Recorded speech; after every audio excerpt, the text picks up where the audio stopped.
찬송가 453장 찬양하겠습니다. 찬송가 453장입니다.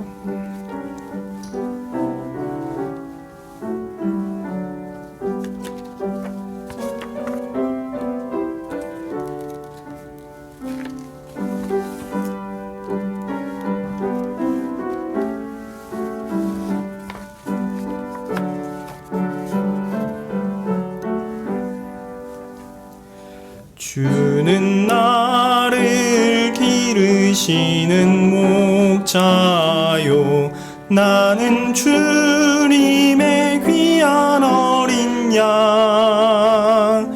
푸른 풀밭 맑은 시냇 물가로 나를 늘 인도하여 주신다. 주는 나의 좋은 목자, 나는 그의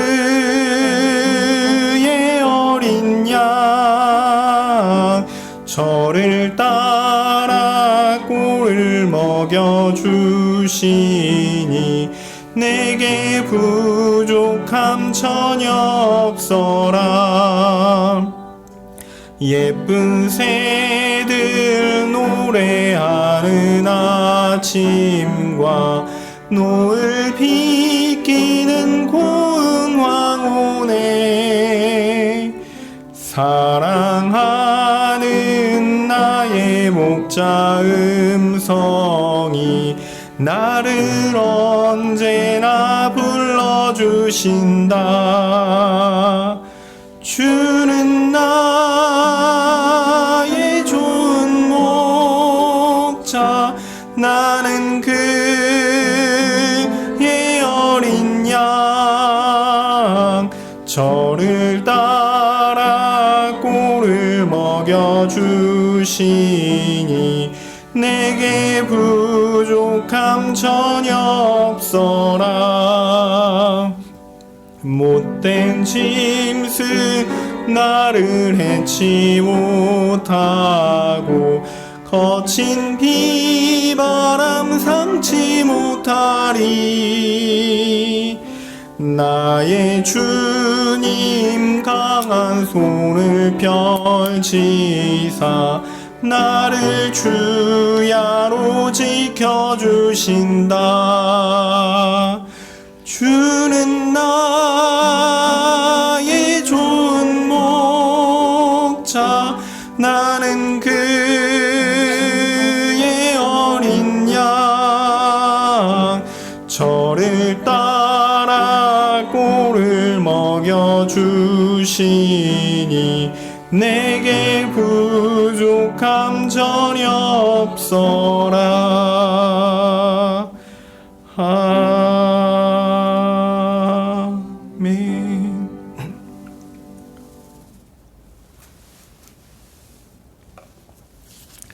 486장 찬양하겠습니다. 486장입니다.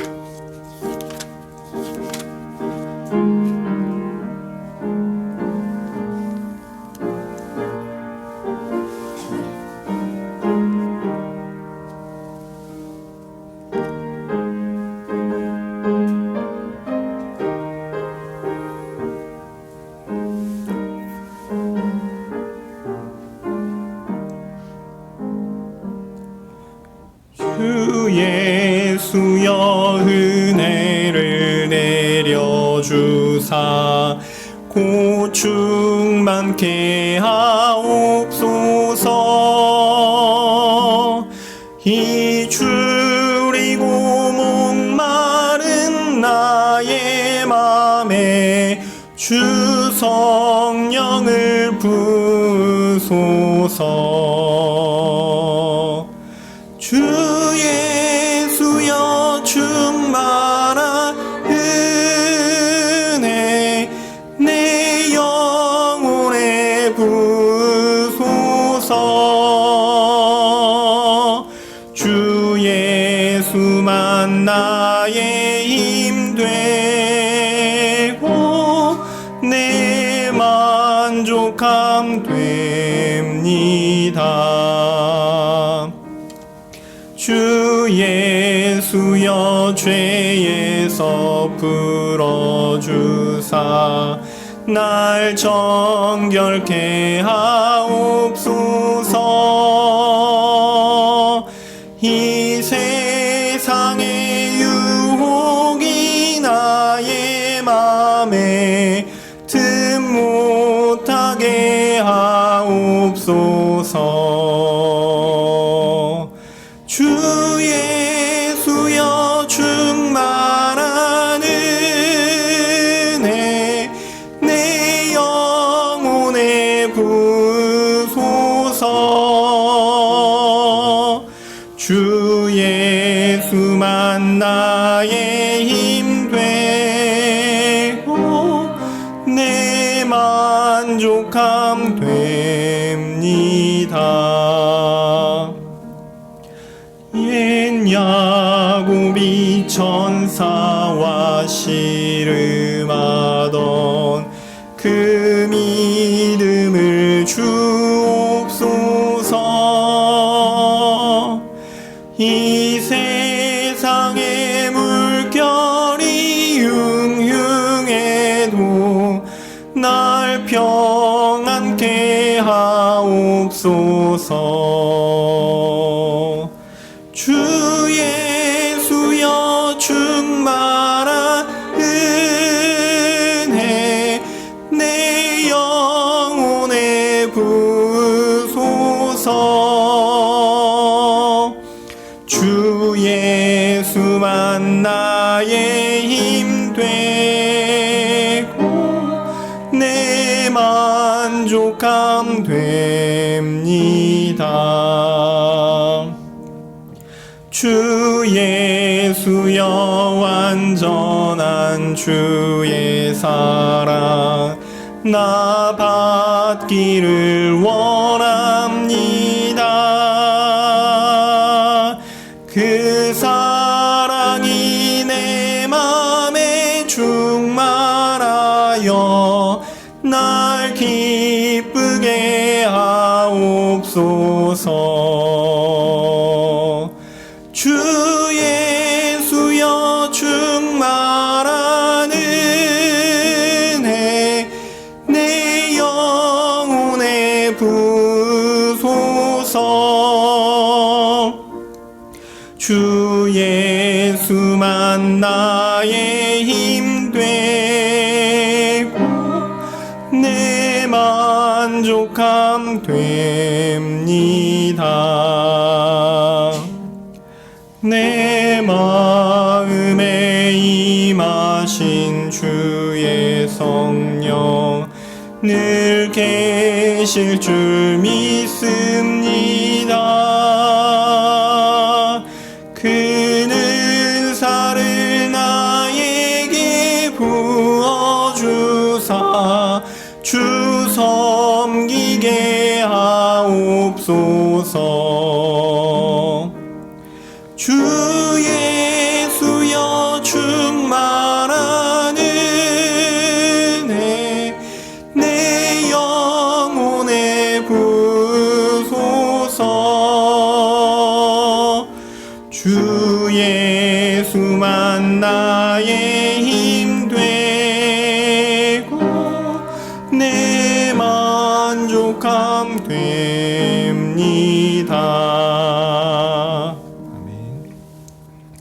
167장 한 장 더 찬양하겠습니다. 167장입니다.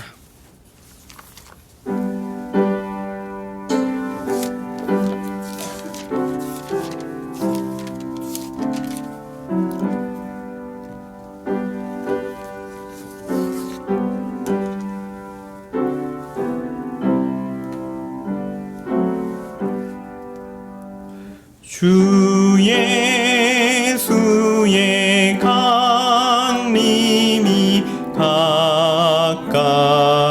가까우니 저 천국을 얻을 자 회개하라. 주 성령도 너희를 부르시고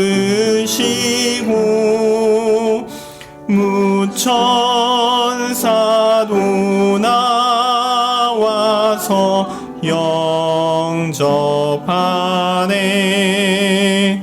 주 예수님 너희를 찾으시니 외흥을 하면서 오지 않나. 온 세상 죄 담당한 어린 양은 죄 많은 자 불러서 구원하네. 이 세상이 즐기는 재물로는 내 근심과 고초를 못 면하리.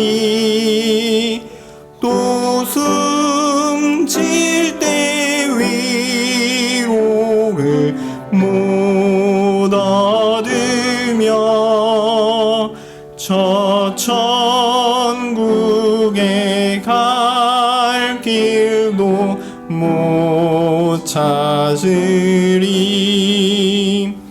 내 아버지 주시는 생명 양식 다 배불리 먹고서 영생하라. 고느심을 버리고 주께 오면 그 한없는 자비를 힘입으리. 아멘. 사도신경으로 우리의 신앙을 고백하겠습니다.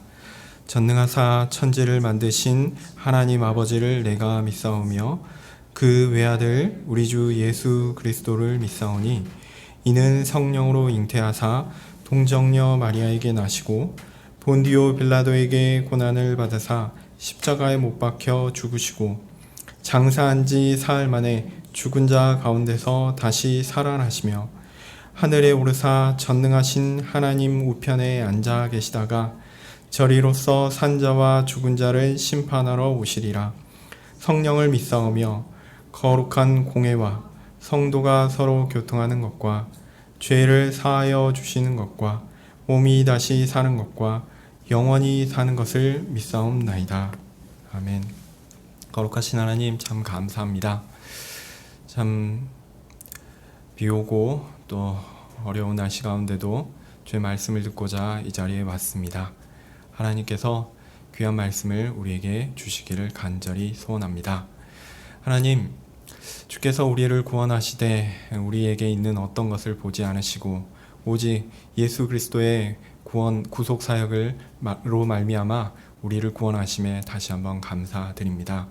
우리 자신을 볼 때마다 참 우리의 연약함이 보이고 우리 자신을 의지할 수 있는가 물어볼 때마다 참 좌절할 수밖에 없는 우리를 다시 한번 보게 됩니다. 주님, 그러한 가운데 좌절하여 슬퍼하며 낙담하지 아니하고 눈을 들어 우리 주 예수님을 다시 한번 바라보니 주께서 다시 한번 우리 주님을 의지하며 나아갈 수 있도록 주님 우리를 붙들어 주시옵소서. 우리 가운데 있는 연약함들을 볼 때마다 우리 주 예수님을 볼 수 있는 강함을 우리에게 허락하여 주시옵소서. 그리하여 담대하게 우리 주 예수님만을 믿고 하나님 앞에 나아갈 수 있는 믿음을 견고하게 이 시간 내려 주시옵소서. 주의 말씀을 통해서 우리 주 예수님이 어떤 분이신지 더욱 알아가고자 합니다. 우리가 의지할 분이 이분밖에 없다라는 것을 더욱 알아가고자 합니다. 우리에게 그러한 믿음을 강하게 하여 주시기를 간절히 소원하오며 이 시간 은혜로 함께해 주시옵소서. 예수님 이름으로 기도합니다. 아멘. 네, 오늘 말씀은 히브리서 5장 1절부터 10절입니다. 히브리서 5장 1절부터 10절입니다. 신약성경 356쪽에 있습니다. 제가 가진 성경으로 신약성경 356쪽입니다.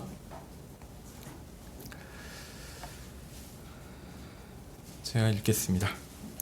대제사장마다 사람 가운데서 취한 자임으로 하나님께 속한 일에 사람을 위하여 예물과 속죄하는 제사를 드리게 하나니, 저가 무식하고 미혹한 자를 능히 용납할 수 있는 것은 자기도 연약에 쌓여 있음이니라. 이러므로 백성을 위하여 속죄제를 드림같이 또한 자기를 위하여 드리는 것이 마땅하니라. 이 존귀는 아무나 스스로 취하지 못하고 오직 아론과 같이 하나님의 부르심을 입은 자라야 할 것이니라. 또한 이와 같이 그리스도께서 대제사장 되심도 스스로 영광을 취하심이 아니요 오직 말씀하신 이가 저더러 이르시되 너는 내 아들이니 내가 오늘날 너를 낳았다 하셨고, 또한 이와 같이 다른 데에 말씀하시되 내가 영원히 멜기세덱의 반차를 쫓는 제사장이라 하셨으니, 그는 육체에 계실 때에 자기를 죽음에서 능히 구원하실 이에게 심한 통곡과 눈물로 간구와 소원을 올렸고 그의 경외하심을 인하여 들으심을 얻었느니라. 그가 아들이시라도 받으신 고난으로 순종함을 배워서 온전하게 되었은즉 자기를 순종하는 모든 자에게 영원한 구원의 근원이 되시고 하나님께 멜기세덱의 반차를 쫓은 대제사장이라 칭하심을 받았느니라. 아멘.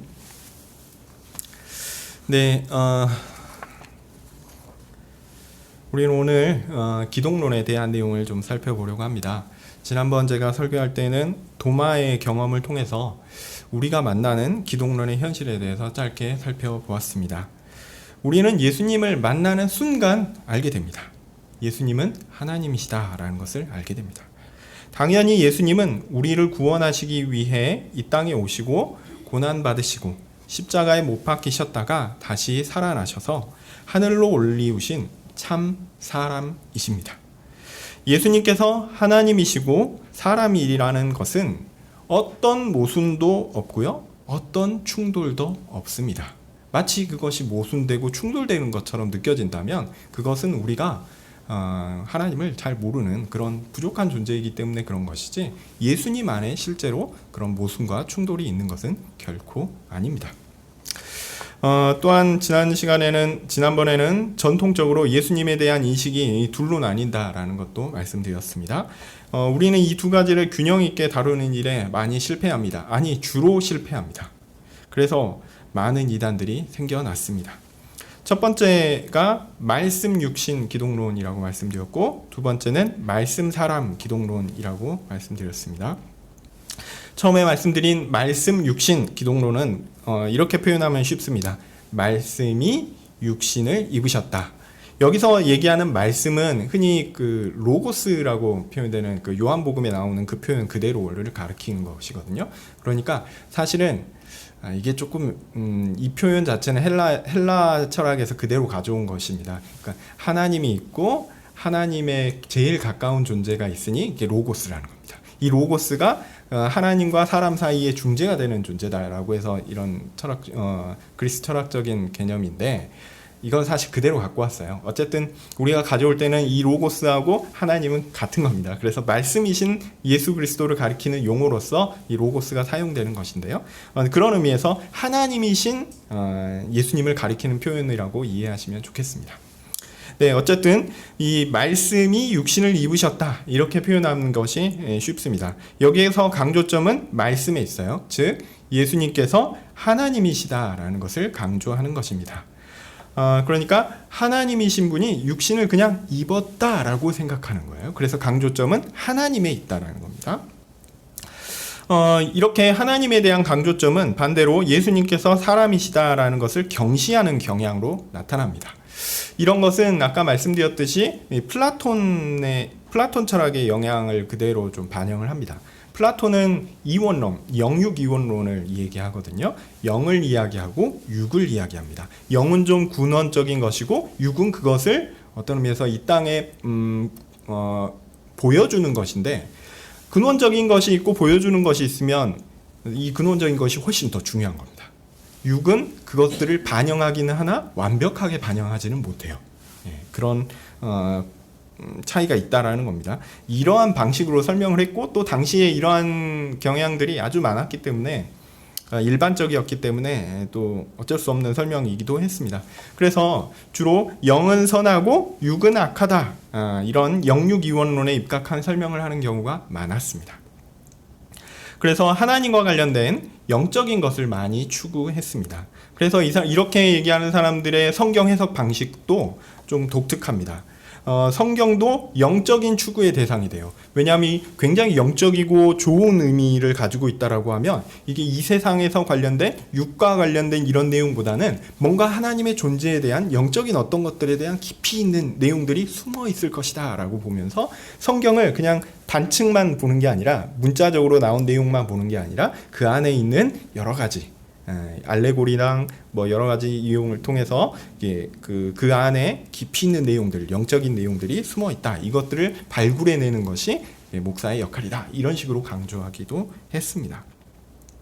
성경의 숨은 의미를 찾으려는 시도를 많이 하고 또 사변적인 추론을 통해서 신비적인 요소를 첨가하는 분들이 많았습니다. 그리고 이 시대에 성경 해석을 그런 식으로 해야 된다라고 생각하시는 분들도 많이 있고요. 또 의식하지는 않더라도 성경 안에서 어떤 비유적인 의미를 찾아가지고 그것들을 현실에서 적용하는 또 일들이 많이 있습니다. 그리고 아쉽게도 우리가 아침마다 우리는 아주 좋은 교재가 있지만 성경을 보잖아요. 성경을 볼 때 큐티 할 때 묵상 알면서 이런 일들이 많이 발생합니다. 큐티를 통해서 오늘의 교훈을 찾는다. 이렇게 하면서 그 성경에 나온 그 문자적인 것을 통해서 알려주는 의미보다 그 안에 들어있는 신비적인, 오늘을 향한 신비적인 의미를 찾아내는 거예요. 어쨌든 이런 성경 해석의 경향들이 초대교회에서부터 쭉 있어 왔습니다. 우리가 좀 주의할 필요는 있습니다. 이런 경향을 기독론에 과도하게 주입시켜서 예수님의 영을 성자의 영, 곧 로고스가 대신하셨다거나 예수님의 육신은 그냥 껍데기다, 이런 과도한 해석을 하는 사람들이 있었습니다. 예수님은 하나님이시지만 완전한 사람이기 때문에 그냥 사람의 껍데기만 가진 모양만 지닌 그런 존재는 아니죠. 우리는 육신을 그렇게 부정적으로 생각할 이유는 전혀 없습니다. 이 부분을 우리가 주의해야 합니다. 우리는 부활한 이후에 완전히 변화된 몸으로 영원히 살 것입니다. 영이 아니라 몸으로 살 거예요. 몸과 영이 함께 있습니다. 이것은 부활하신 예수님이 첫 열매가 되셔서 우리에게 알려주신, 성경을 통해 알려주신 분명한 사실입니다. 오늘은 예수님께서 사람이라는 것을 강조하는 말씀 사람 기독론에 대해서 말씀드리겠습니다. 먼저 성경의 교훈을 살펴보고 이어서 말씀드리도록 하겠습니다. 구약 성경은요, 메시아의 사역에 대해서 왕과 대제사장의 직책을 가지고 설명하곤 했습니다. 우리가 매일 성경에서 쭉 읽었던 읽고 있는 본문이죠. 예레미야 33장 보시면 하나님께서 자기 백성들의 죄를 벌하셔서 바벨론을 통해 망하게 하셨습니다. 그러나 완전히 그들을 버리지 않으셨죠. 그리고 다시 회복할 것에 대해서 말씀하시면서 33장 15절에 다윗에게 의로운 가지가 날 것이고 그가 정의와 공의를 실행할 것이다, 이런 말씀을 하십니다. 그래서 유다의 구원과 예루살렘의 안전이 보장됩니다. 그리고 그 증거로 17절에서 이스라엘의 왕위가 다윗에게 끊어지지 않을 것이다 라는 것을 말하고요. 18절에서는 제사장들도 끊기지 않을 것이다 이야기합니다. 그러니까 왕과 제사장의 그 역할이 메시아가 하는 일에 있어서 굉장히 중요한 것이다 라는 것을 알려줍니다. 이 둘은 우리가 다 알다시피 예수님을 통해서 완전히 이루어집니다. 그리고 이 말씀은 심판의 시대가 끝나고 예레미야는 어떤 의미에서 예언을 했잖아요. 그런데 심판의 시대가 끝나고 회복의 시대가 되었다라는 전환의 시대를 알려주던 선지자 스가랴의 예언에서도 같은 패턴으로 등장합니다. 그래서 스가랴 3장과 4장에 등장하는 대제사장 여호수아 그리고 수룹바벨, 그 사람들을 통해서 하나님께서 회복하여 세우실 자기 백성들을 다스리시는 메시아의 위대한 사역이 왕의 사역, 그리고 대제사장의 사역과 같다라는 것을 이미 다 알려주고 있었습니다. 자, 메시아의 이제 헬라어적 표현은 그리스도거든요.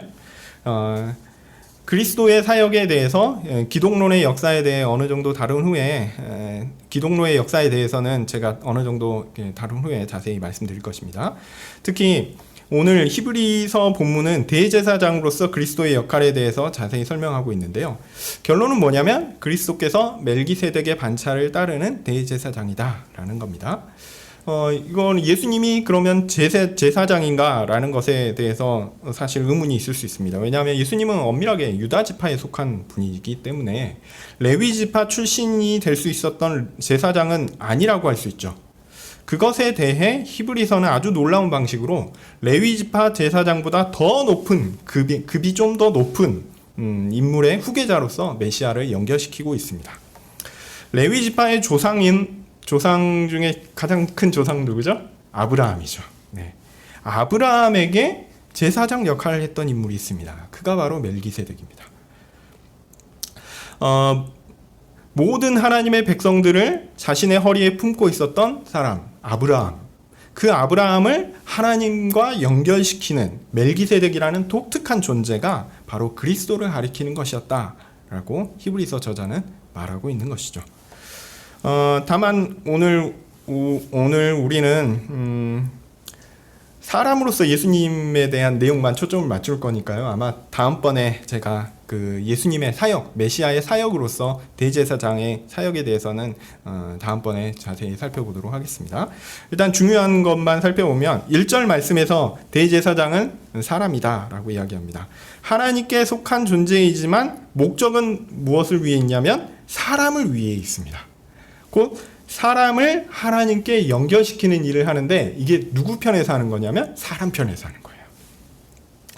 2절에서 4절은 제사장이라도 사람이라서 부족하다는 것을 인정하고 죄의 문제를 해결할 필요가 있다라는 것을 이야기합니다.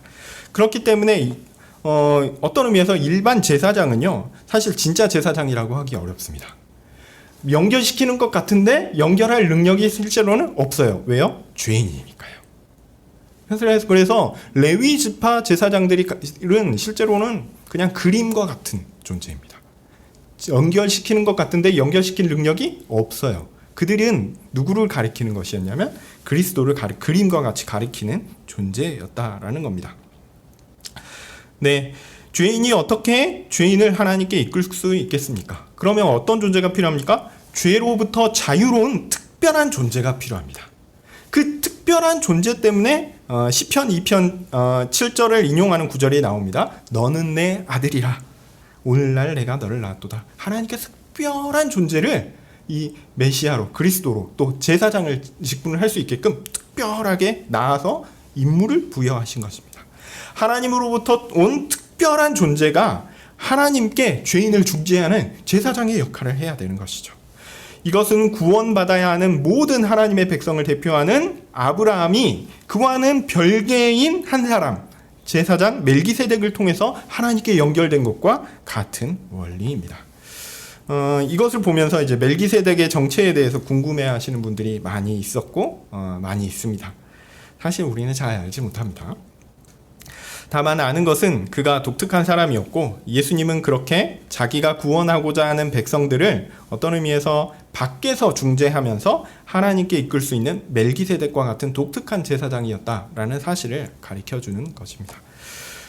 그래서 시편 2편과 시편 110편의 말씀을 이렇게 인용하면서 하나님께서 자기 백성을 구원하시기 위해 계획하셨던 그 메시아, 이스라엘이 그토록 소원하던 그리스도가 바로 우리 주 예수님이다 라는 것을 모두에게 명백하게 보여주고 있는 본문이라고 할 수 있습니다.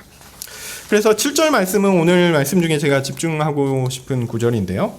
바로 예수님께서 죄가 없으신 온전한 사람이신 분으로서 하나님의 백성들을 하나님께 인도하는 중재하는 대제사장의 역할을 하는데 그분이 이 일을 하시는 것은 사람으로서 하신 일이다 라는 것을 명백하게 분명하게 얘기합니다.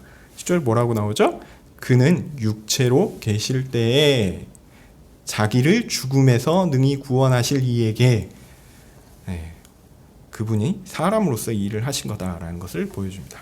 제가 여러 번 강조해서 말씀드렸는데 그리스도라는 것은 사람을 가리키는 표현입니까? 하나님을 가리키는 표현입니까?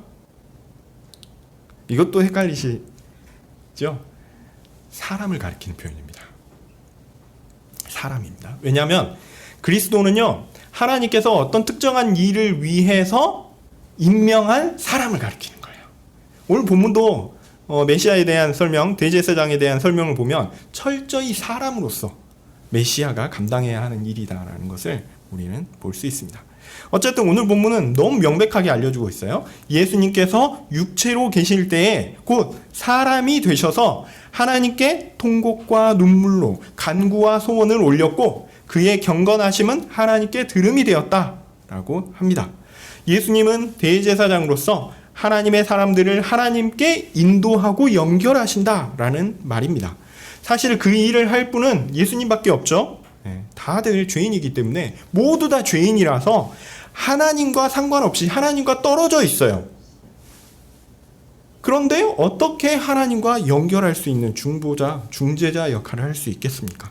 오직 죄 없으신 유일하신 분 예수님만이 이 일을 하실 수 있습니다. 참 감사한 일입니다.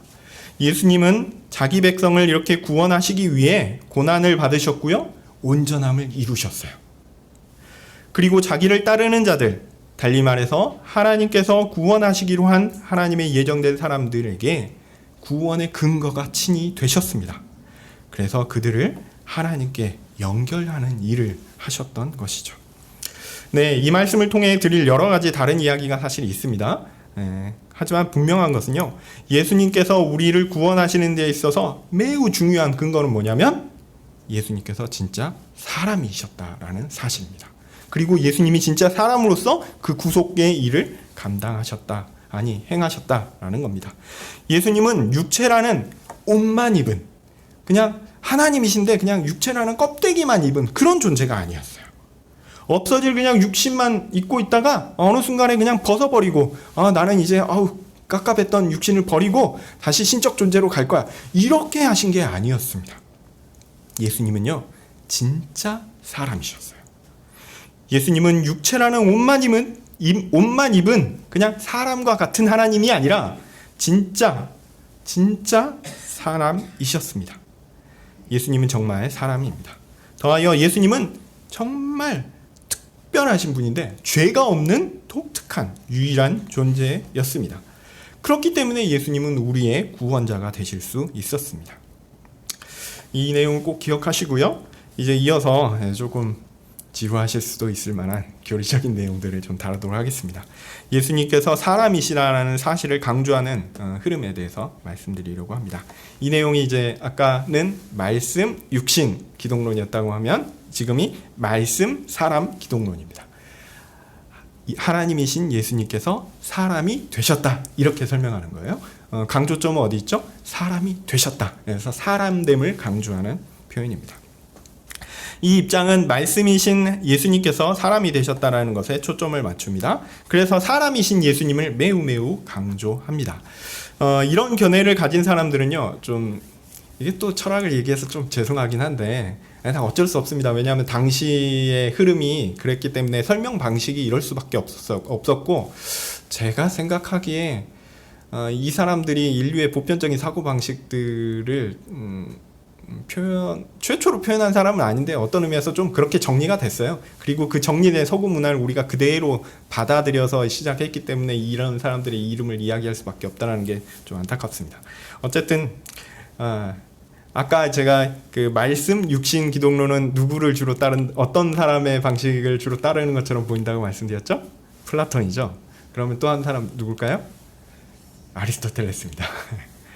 예, 그리스 철학자 아리스토텔레스와 비슷한 사고방식으로 설명하곤 합니다. 예.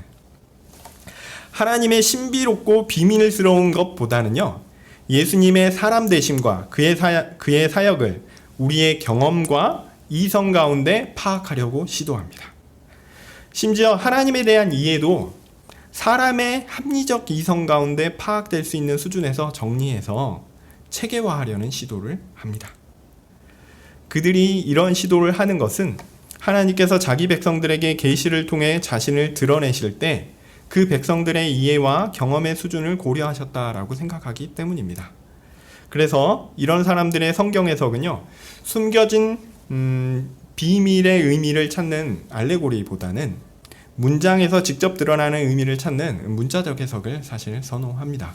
물론 제가 이따가 말씀드리겠지만 이런 사람들도 나중에 신비적인 거 찾아가는 이유가 또 있습니다. 네, 이런 견해를 가진 사람들은 예수님께서 하나님이시라는 사실은 전제합니다. 전제하고요. 그 예수님께서 또한 사람이라는 것을 강조합니다. 그래서 이런 견해를 주장하는 사람들 가운데 많은 사람들이 건전한 정통 신학자들입니다. 그러나 한편으로 과도하게 예수님의 사람 되심을 주장하는 사람들이 있었습니다. 그들의 말을 듣다 보면요, 그들이 예수님의 성육신을 이 성육신에 매우 큰 강조점을 둔다는 사실을 알 수 있습니다. 그래서 어떻게까지 들리냐면 예수님께서 성육신한 이후에야 완전한 존재가 된 것 같이 느껴질 정도로 강조를 합니다. 그러니까 예수님이 하나님이셨는데 뭔가 발전된 존재가 되기 위해서 사람이 되셨다라는 거예요. 이렇게 주장하지는 않습니다. 이렇게 주장하면 완전 이단이에요. 노골적으로 주장하지는 않지만 예수님께서 사람이 되시는 것이 필연적이었다라고 주장을 하면서 예수님이 사람이 되셔서 뭔가 신적인 존재에 보탬이 되고 발전이 되고 도움이 되어서 더 어떤 완전한 무엇인가를 가리키는 것처럼 말합니다. 그래서 좀 어려운데요. 네, 그래서 성자 하나님께서 반드시 사람이 되셔야 한다, 성육신의 필연성을 주장하는 것처럼 보입니다. 제가 다시 한번 말씀드리지만 노골적으로 이렇다라고 얘기하는 거 아닙니다. 예. 그렇지만 그런 식으로 생각하게끔 주장을 합니다. 그래서 조심해야 합니다. 물론 우리의 구원과 관련해서 다시 한번 말씀드리지만 예수님께서 사람이 되셔야 하는 것은 꼭 필요한 일입니다. 그러니까 우리의 구원과 관련해서 보면요, 성육신은 필연적입니다. 그렇게 얘기할 수 있어요. 꼭 필요한 일이니까요. 앞서 살펴본 것처럼 멜기세덱이 아브라함을 하나님께 중재했던 것처럼 죄 없으신 사람이신 예수님께서 우리를 하나님께 중재해야 우리는 구원을 얻을 수 있습니다. 즉 예수님이 사람으로서, 죄 없는 사람으로서 이 땅에 오셔야지 우리가 구원을 얻을 수 있는 거예요. 그렇기 때문에 예수님이 성육신 하신 것은 우리의 구원을 위해서 필연적이죠. 이렇게 얘기할 수 있습니다. 그러나 이것을 한 번 더 이야기하는 거예요. 다만 예수님의 사람 되심을 과도하게 강조하는 사람들은 예수님께서 하신 일, 구속 사역과 관련해서 그 의미를 찾기보다는 그것을 조금 더 넘어서서 예수님의 존재에 대해서 얘기합니다. 그래서 성자 하나님께서 보다 완전한 존재가 되는 방식이 성육신이었던 것 같다라고 이렇게 묘묘하게 얘기를 하는 것이죠. 그런 느낌을 받게끔 이야기합니다. 제가 앞서 예수님의 사람 되심을 강조하는 사람들의 성경 해석적 경향에 대해서 말씀드리긴 했지만 그것은 우리가 받아들일 수 있는 수준에서, 즉 구속 사역에 대한 관심을 보이는 사람들이죠. 그런데 과도하게 관심을 보이는 사람들은요, 예수님의 구속 사역을 넘어서 예수님의 존재에 대해서 다룹니다. 예수님은 누구신가? 이 문제를 다룹니다. 그래서 오히려 사변적 논의로 빠져요. 예수님께서 어떻게 온전한 하나님이면서 온전한 사람일까? 이걸 질문해요. 좋은 질문입니다. 예, 우리가 궁금해할 수 있어요. 우리는 예수님이 참 하나님이시면서 참 사람인 것을 주장하기 때문에 이 질문하는 거 괜찮습니다. 그런데 문제는요, 신론 파트의 문제이기도 하지만 우리가 하나님을 파악하는 것은 불가능합니다. 물론 성경에서 우리에게 알려주는 하나님의 존재에 대한 명확한 사실이 있습니다. 우리가 이것은 연구해야 합니다. 그렇지만 그렇다고 해서 우리가 궁금해하는 것을 우리가 원하는 수준에서 다 이해할 수 있도록 하나님의 존재에 대해서 알려주셨느냐? 그건 아닙니다. 이런 측면에서 우리의 신학에 있어서는 근본적 한계가 있어요. 사변적 신학자들은요, 이 아리스토텔레스 정신이 여기서 이제 발휘되는 겁니다. 우리가 가지고 있는 모든 이성적 수단을 다 사용해서 이 한계를 넘지는 못하더라도 이 한계 근방에는 갈 수 있다라고 하면서 마치 선을 그어놓으면 우리가 가지고 있는 한계 있죠? 한계를 아주 조금 벗어날 수 있다. 아니면 그 한계를 조금 더 늘릴 수 있다. 그 느려서 이게 뾰족하게 올라가고 싶은 겁니다. 그렇게 생각하고 그렇게 믿고 그렇게 연구를 하곤 했습니다. 네. 그래서 이 한계를 넘어서 이성이 가질 수 있는 최대한을 발휘하면 하나님에 대해서 어느 정도 우리가 신뢰할 만한 지식을 쌓을 수 있다라고 믿었던 것이죠. 사실 이런 방식은 우리의 종교개혁자 루터가 그토록 혐오했던 중세 스콜라 신학자들이 해왔던 그런 방식입니다. 이 부분에 대해서는 제가 다음번에 말씀드리도록 할 거고요. 그것은 오히려 우리의 일상이나 우리의 구원과는 별로 상관이 없습니다. 예수님의 존재에 초점을 맞추는 순간 이게 신론적 한계에 부딪힐 수밖에 없습니다. 그래서 기독론의 역사는 좀 난해합니다. 어렵습니다. 기독론을 막 설명하다 보면 이게 뭔가 이 이야기가 꼭 성경 이야기하는 게 아닌데? 라고 막 나가요. 그래서 조금 어렵습니다. 현대 기독론 논의도 마찬가지입니다. 현대 기독론 논의는 제가 아마 다음번에는 못하고 그 다음번에 아마 2번 정도 후에 아마 말씀드릴 수 있을 것 같은데, 이 이야기를 하면 진짜 황당한 얘기입니다. 현대 기독론의 특징은 뭐냐면 성경의 이야기가 100% 사실은 아닐 거다라고 가정을 해요. 100% 사실이 아니다라는 100% 사실은 아니다라는 거예요. 그러니까 일정 부분 사실을 담고 있지만 사실이 아닌 부분도 담고 있다라고 하면서 무엇이 사실이 아닐까, 그리고 무엇이 사실일까를 구분하면서 그 사실이라는 것에서 유추해서 뭔가 상상을 해냅니다. 그래서 상상 속의 인물을 예수님이라고 정해놓습니다.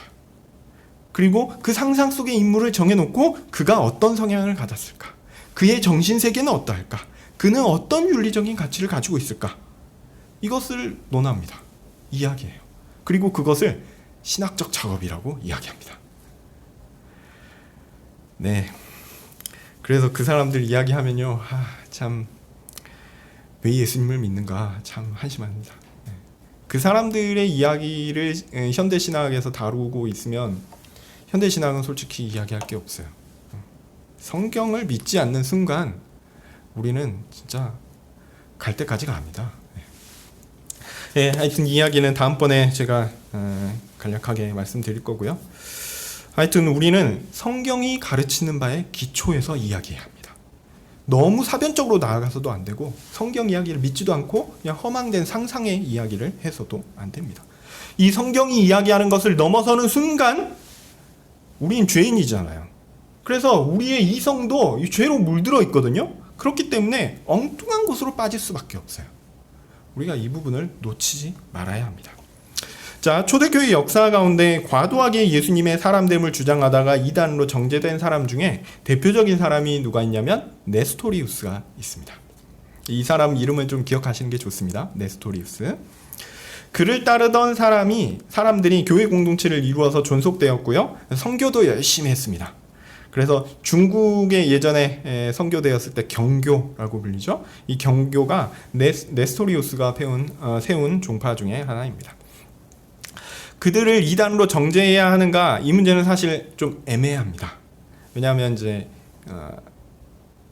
명시적으로 그들이 명시적으로 우리가 이단으로 인정할 만한 주장을 하지 않고 좀 애매한 점이 있기 때문에 그래요. 그러니까 이런 주장, 그러니까 네스토리우스가 얘기했던 것들의 논리적인 결론은 이단이에요. 그렇지만 그들이 잘 모르고 그 논리적인 결론을 인정하지 않은 채 그냥 애매하게 이야기한 부분들이 있어요. 어쨌든 이단으로 판정된 것은 맞고요. 그 논리적인 결과도 이단인 것은 맞습니다. 이 부분은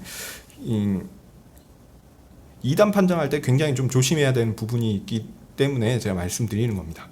교훈을 통해서 아닌 건 아니라고 얘기해 줬을 때 이 사람들이 철회하고 돌아와야 되는데, 이 철회하고 돌아오지 않았으면 사실은 그들에 대한 처우가 좀 돌이키지 않았기 때문에 또 이단으로 그렇게 역사 가운데 남아버리는 그런 안타까움이 있기 때문에 좀 말씀드립니다. 어쨌든 네스토리우스 주장을 들어보면요, 이게 좀 어려운 얘기입니다. 네스토리우스 주장을 들어보면 우리가 좀 받아들이기 어려운 부분들이 있어요. 예수님은 완전한 사람이니까 사람의 인격과 사람의 본성이 모두 예수님께 있다, 그에게 있다라고 주장하는 것처럼 보입니다. 명백하게 그렇게 주장한 거 아닌데 그렇게 주장하는 것처럼 보이는 거예요. 이것은 사람의 인격과 사람의 본성을 가진 사람인 우리의 입장에서는 너무나 당연합니다. 여러분은 사람의 인격을 지니셨고요, 사람의 본성을 지녔습니다. 그래서 한 존재이고 사람입니다. 자, 다시 한번 말씀드릴게요. 자, 인격과 본성의 정의를 잘 생각하셔야 됩니다. 기억나시죠? 인격은 한 개체, 숫자를 세는 거예요. 한 사람, 두 사람. 본성은 뭐냐면 그가 어떤 존재인가를 규정해 주는 겁니다. 사람이냐, 하나님이냐, 곤충이냐, 벌레이냐, 개이냐, 이런 식으로 하나 존재를 정의하는 거예요. 그래서 사람의 본성을 가지고 있으면 사람입니다. 하나님의 본성을 가지고 있으면 하나님이죠. 이 부분을 꼭 기억하시면 좋겠고요. 그러니까 이 사람의 주장을 들어보면요, 예수님이 사람으로서 인격을 가지고 있고 사람으로서 본성을 지니고 있다라고 주장하는 것 같습니다. 그래서 성자 예수님 생각해 보십시오. 예수님은 원래 하나님이셨죠. 그러니까 하나님의 위격을 가지고 계시고 하나님의 본성을 가지고 계신 분인데, 그가 사람이 되셨다라고 얘기하면 네스토리우스가 생각할 때 사람은 사람의 인격과 사람의 본성이 있지. 그러니까 예수님이 사람이 되셨다고 할 때는 사람의 인격도 가지고 사람의 본성도 가지고 있는 거야 라고 생각한 것입니다. 이게 문제 있는 주장입니까? 문제가 있습니다. 그러면 예수님은 몇 분이십니까? 둘이 되는 거예요. 네. 네스토리우스 주장을 따라 보면 예수님은 인격이 둘이고 본성도 둘인 존재가 이렇게 되는 겁니다. 그렇게 보면 두 존재가 예수님 안에 있다라고 해서 이중인격을 주장하는 것 같습니다. 저는 오래전 이야기라 잘 알지 못하지만 네스토리우스가 노골적으로 성자 예수님이 두 인격의 존재다 이렇게 의도하거나 믿지는 않았을 거라고 생각합니다. 최소한 신앙인이라면 그렇게 믿을 수가 없죠. 예. 어쨌든 그의 주장은 자연스럽게 우리가 받아들일 수 없는 결론을 낳았기 때문에 이단으로 판정되었습니다. 그리고 그것을 고집스럽게 예수님이 사람이시다라는 것을 고집스럽게 주장하는 이 사람들은 똑같이 이단으로 판정받을 수밖에 없었습니다. 예수님은 우선 하나님으로서 하나님의 위격과 하나님의 본성을 지니신 분이죠. 그런데 그분이 역사 가운데 사람이 되시기 위해서 필요한 것은 뭐였냐면, 사람이 되기 위해서 필요한 것은 사람의 본성이었어요. 그렇게 사람의 본성을 취하셔서 이 땅에 사람으로 사셨고 영원한 하늘나라에서 우리와 함께 그렇게 사실 것입니다.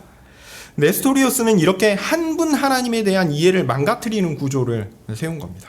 그래서 예수님의 하나님 되심과 사람 되심을 이런 잘못된 이해를 가지고 설명하려고 했습니다.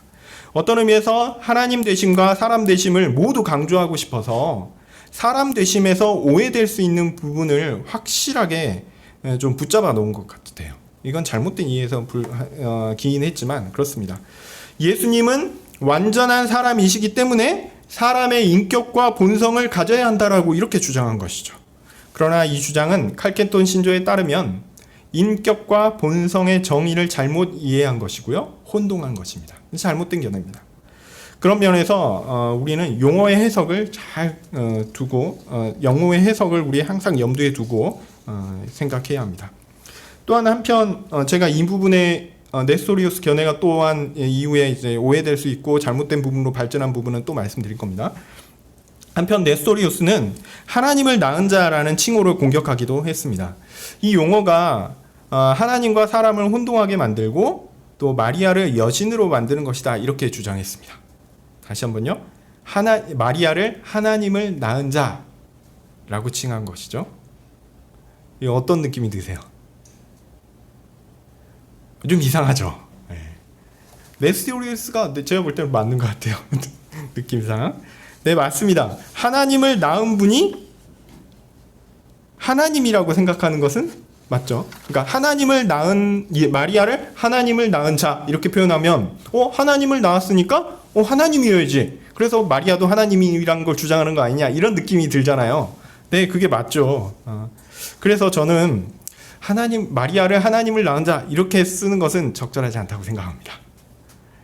일부러 오해가 될 만한 표현을 사용하는 것은 어리석은 일이죠.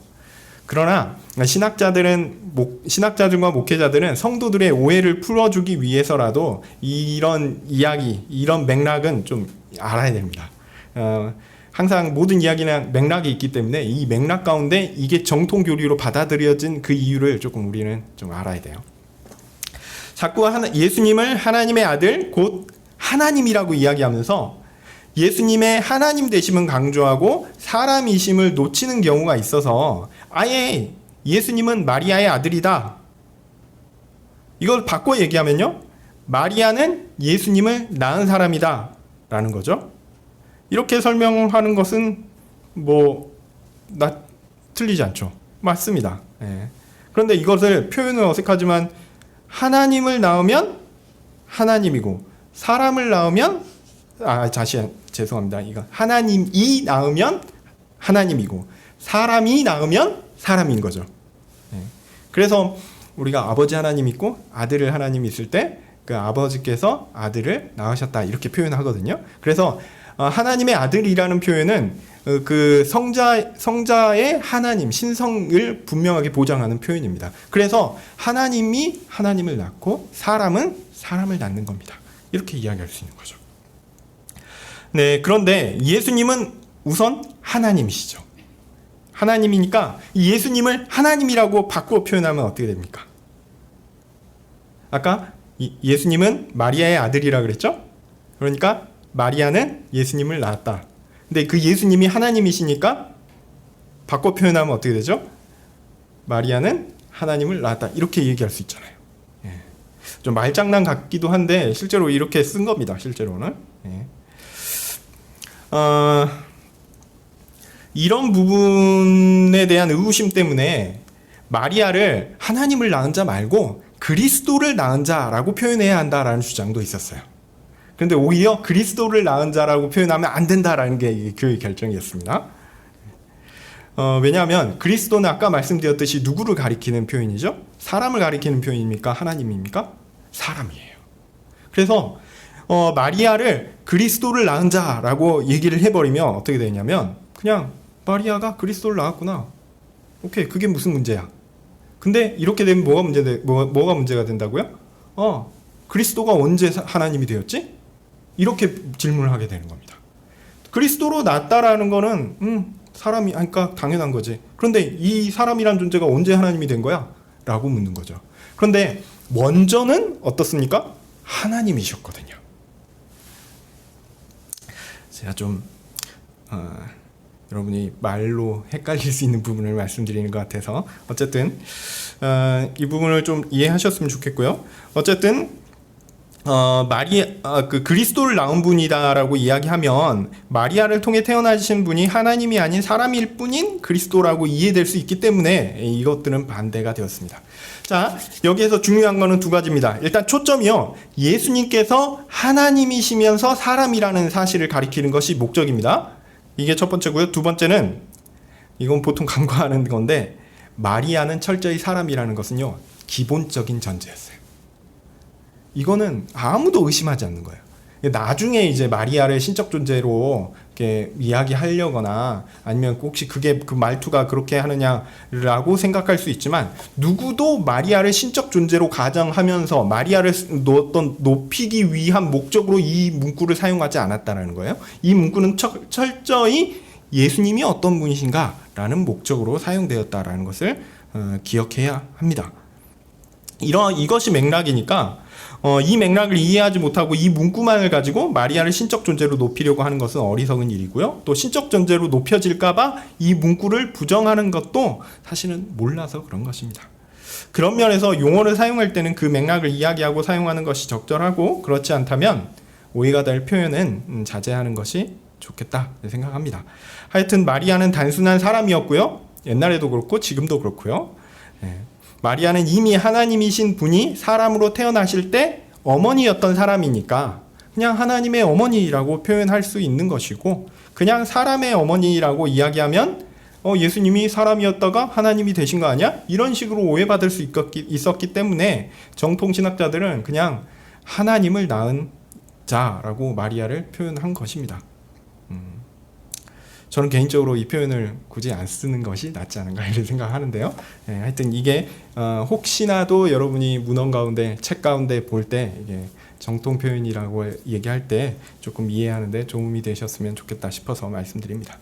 자, 예수님의 사람 되심을 과도하게 강조하는 주장의 오류는 예수님이 하나님의 위격을 유지하면서 사람이 되는 것은 본성만 취한 것이지 사람의 본성에 독립된 새로운 인격까지 가지신 것은 아니다라는 사실을 착각한 것에서 기인합니다. 달리 말하면 본성과 인격의 구분을 오해한 거예요. 본성이 있으면 개체를 구분하는 인격까지 있어야 온전한 것이다 라고 생각했던 겁니다. 이건 잘못된 겁니다. 흥미로운 것은요, 이런 주장을 하다 보니까 아주 새로운 교리로 발전하게 되는 게 문제였습니다. 사실은 앞서 얘기하면 그냥 이건 오해한 것이니까 끝! 그런데요, 실제로 이 부분은 굉장히 중요한 잘못된 교리로 발전하게 되어 있습니다. 이 부분을 지금 말씀드릴게요. 예수님의 인성을 주장하다 보니까 예수님께서 사람으로 하신 사역에 대한 강조를 많이 합니다. 그래서 예수님의 구속 사역과 그의 의로운 삶의 성취를 하나님으로서 예수님의 사역과 구분합니다. 그래서 사람으로서 예수님께서 하신 독립된 사역이다 라고 이야기하는 것이죠. 다시 한번요. 예수님께서 분명히 이 땅 가운데 사시면서 예수님의 위대하신 구속 사역을 하셨죠. 근데 이게 하나님으로서의 사역과 구분되는 사람으로서의 사역이다라고 이야기하는 거예요. 이렇게 생각하면요, 어떤 의미에서 예수님은 하나님의 일하심과 상관없이 온전히 사람으로서 구속과 의를 이루신 것처럼 보입니다. 하나님의 일하심을 구분하는 거예요. 사람의 일하심을 구분하는 겁니다. 예수님 안에 두 존재가 존재하는 것처럼 느껴지니까 하나님의 일하심을 구분하고 사람의 일을 구분해서 구속 사역을 사람이 한 겁니다. 하나님이 한 일과 분명히 구분되죠. 왜냐? 인격까지 함께 있으니까, 두 존재가 함께 있으니까 한 존재가 한 겁니다. 이런 식으로 이해될 수 있는 겁니다. 자, 이런 주장은 사람이 하나님의 도움을 받지 않은 순수한 인간적 행위로 구원이 가능하다라고 이야기하는 것처럼 보입니다. 그들이 그렇게 주장했다라는 거 아닙니다. 이렇게 주장하면 이단이거든요. 예. 근데 인격을 구분함으로써 그러한 논의로 발전되게 이들이 길을 깔아준 거예요.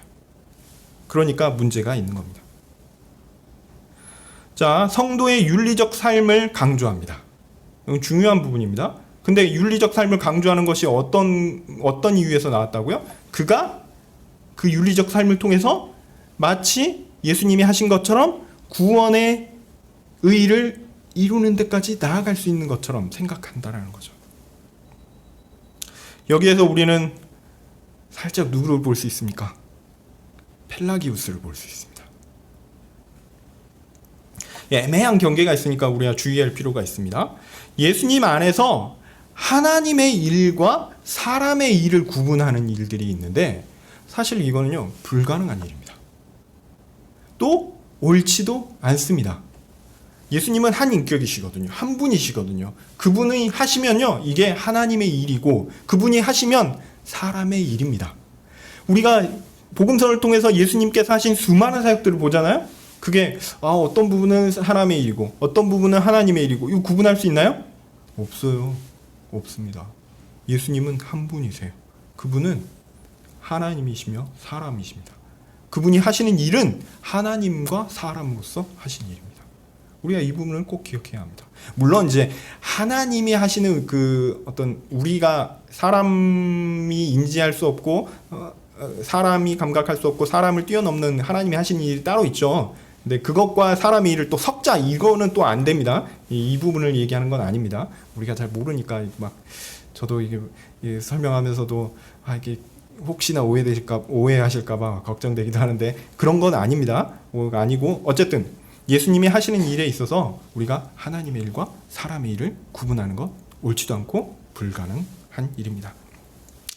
제가 다시 한번 말씀드리지만 이단들은요 직접적으로 이런 주장을 하지는 않습니다.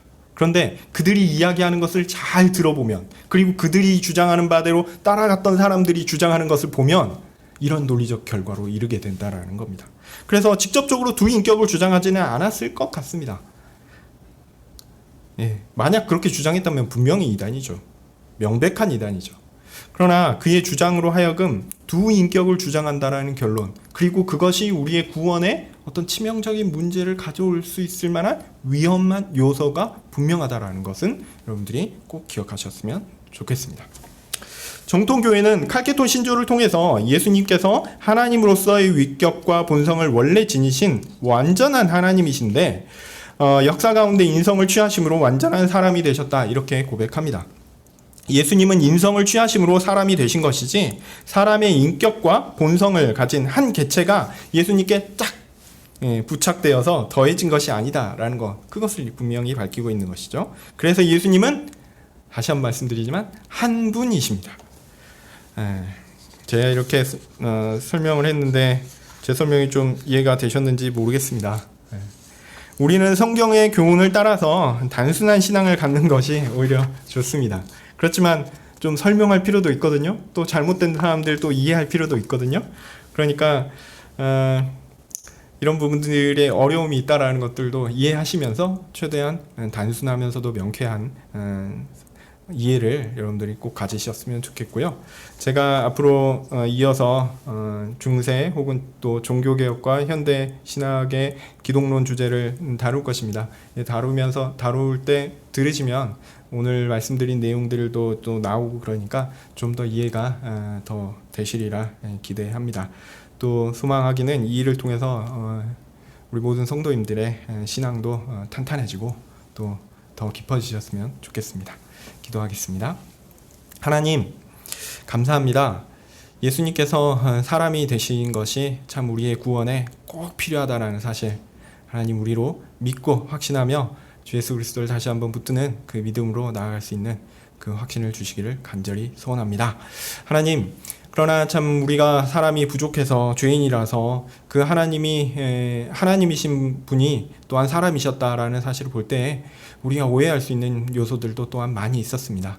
하나님, 소망하기는 성경의 교훈대로 이 오해들을 걷어내고 참된 신앙 가운데, 참된 믿음 가운데, 참된 진리 가운데 하나님을 바로 알고 또한 섬기는 참된 하나님 백성 되게 해주시기를 간절히 소원합니다. 예수님의 이름으로 기도합니다. 아멘. 하늘에 계신 우리 아버지여, 이름이 거룩히 여김을 받으시오며 나라의 마옵시며 뜻이 하늘에서 이룬 것 같이 땅에서도 이루어지이다.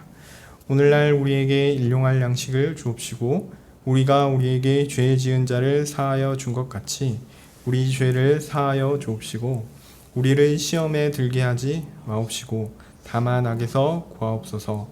대개의 나라와 권세와 영광이 아버지께 영원히 있사옵나이다. 아멘.